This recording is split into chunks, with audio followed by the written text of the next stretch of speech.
beautiful weekend.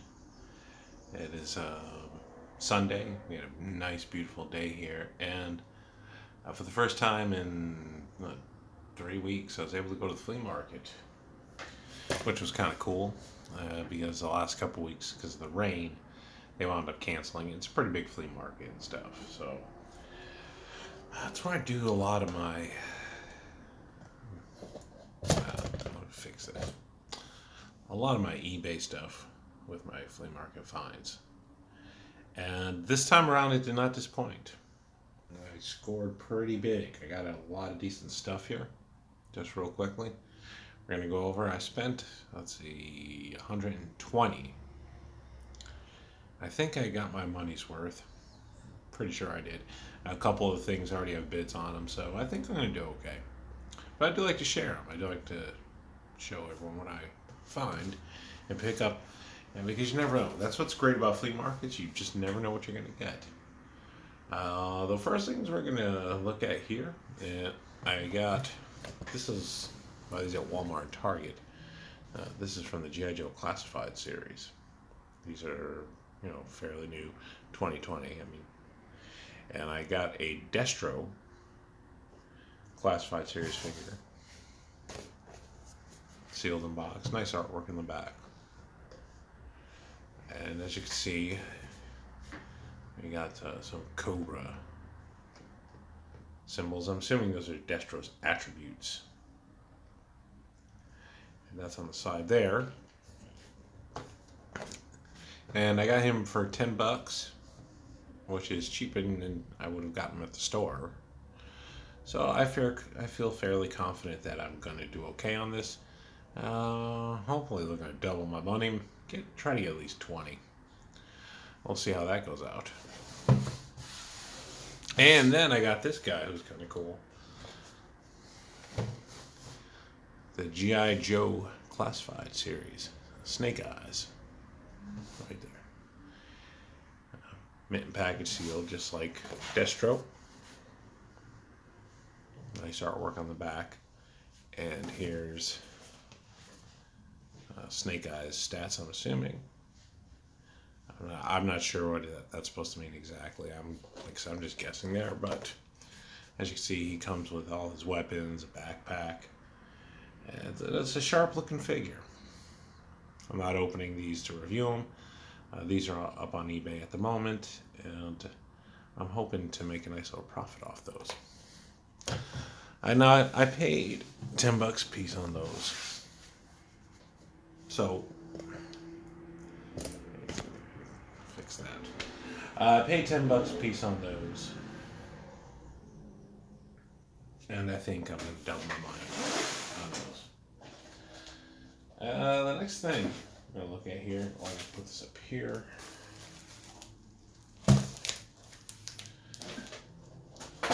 Is I got a lot of vintage track, and in general I don't always do great with track, but I got about 8 packs of these. And these are whole scale track, but for the Atlas company, but look, they're fairly old. I don't even see date on these, so I'm not even sure what year these are. But as you can see, I got the track assortment and 4 sections of 6-inch straight track. And I got a pack of 4 sections, 1.5-inch track. And I got two-piece hole bumpers. That's what, see if you look at the end there. That's what you connect the track to. That's where the car would stop. And the rest are just other pieces of the track like this. But they're all sealed in their original paper packaging, which I thought was kind of neat. I got that stuff up. How well I'll do on that, I have no idea. Now, keep in mind, the stuff I'm showing you now, not the G.I. Joe stuff, but the train stuff, this all came in a $30 box, except a couple of one piece I'm going to show you. I've got a nice big box of hose scale track from Atlas. There's about 27 pieces in there, all various types. Basically to put like a little train set together. I'll pick that up.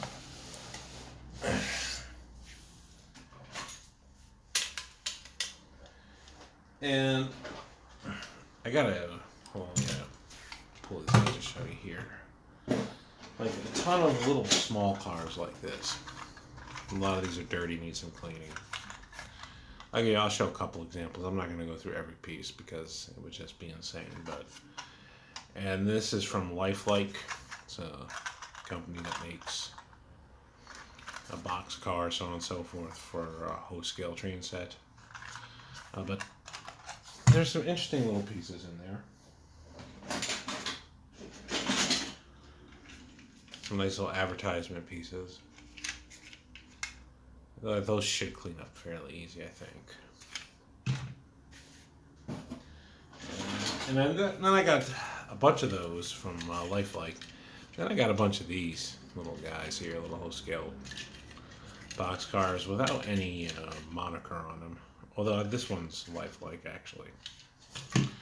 But there's a couple. There's quite a few that don't have any product info I can use to find out who made them. I think they're just made probably by like just a cheap little company. Like those companies that sell those ones at like the CVS drugstores. I don't know because I can't find anything to identify them. I don't know though. But with all of that, I'll just maybe I've got a couple more. See how I got that.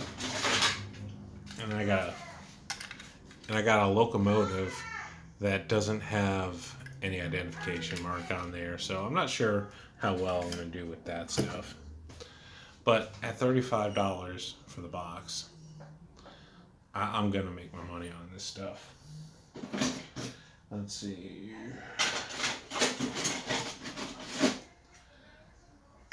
Right here, see like another one like that. Pennsylvania Railroad. Little passenger car. I got this neat little guy. It says, looks like it says Annie on the side. I don't even think this is hose scale, but this was made by Ertl, and they do a lot of model cars, if I remember correctly. So lots of stuff like that. I'll put that on the side for now. We'll get to some of the good stuff.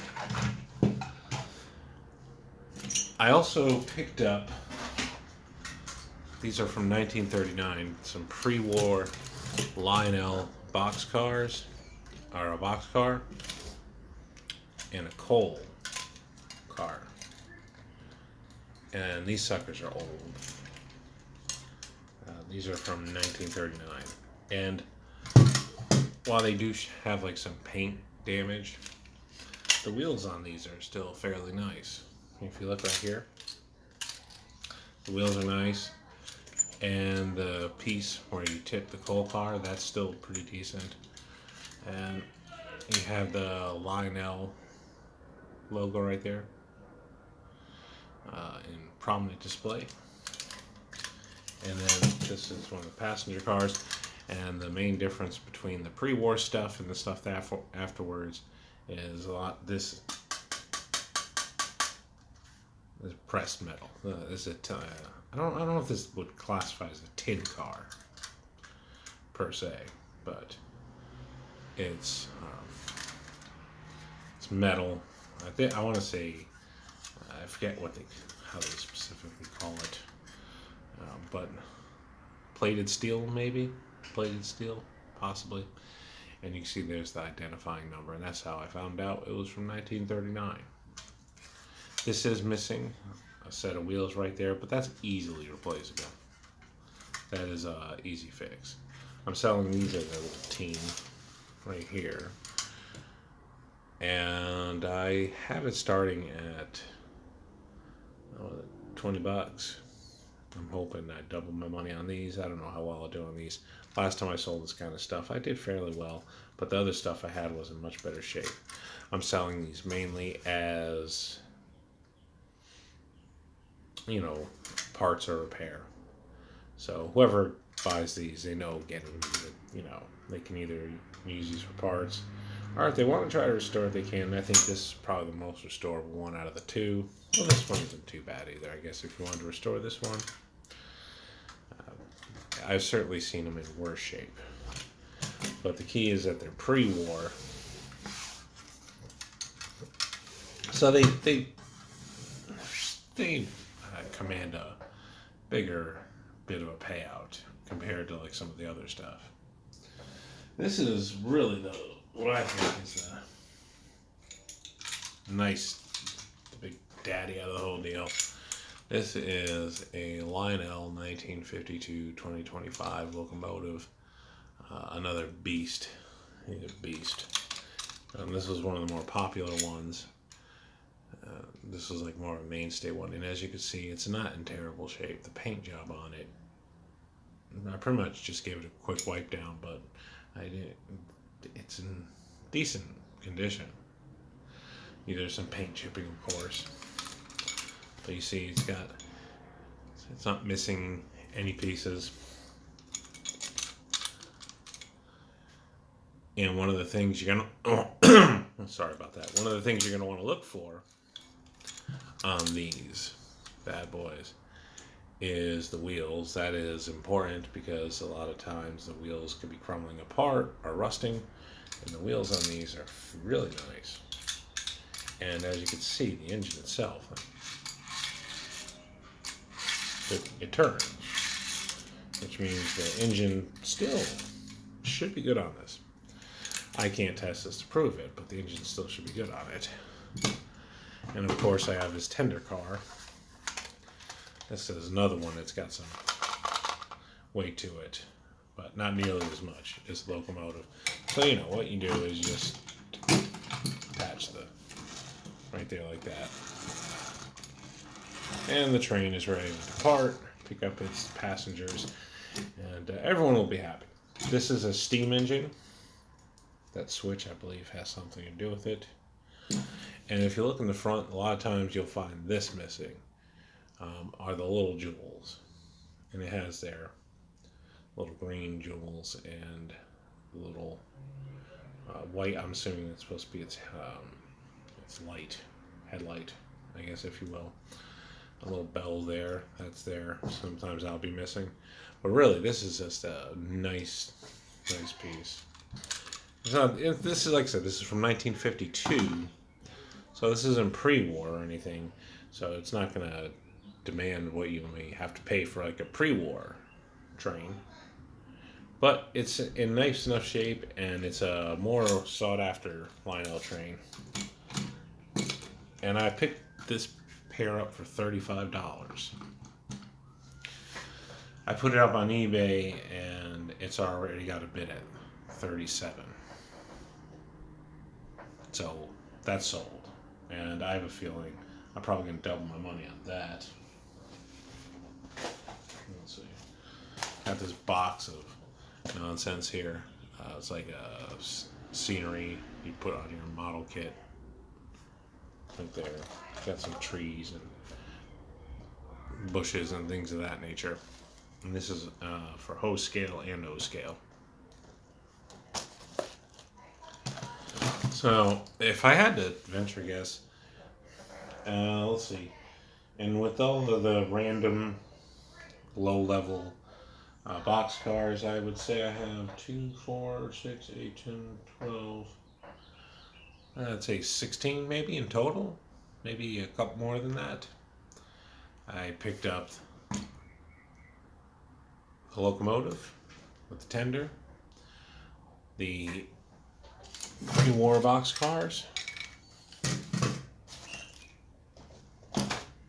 right here like this, and the G.I. Joes, for $120. I'd have to say it's a pretty good score. I think I'm going to do quite well on this, and it's just a matter of me cleaning off these little smaller box cars. Those will go up eventually.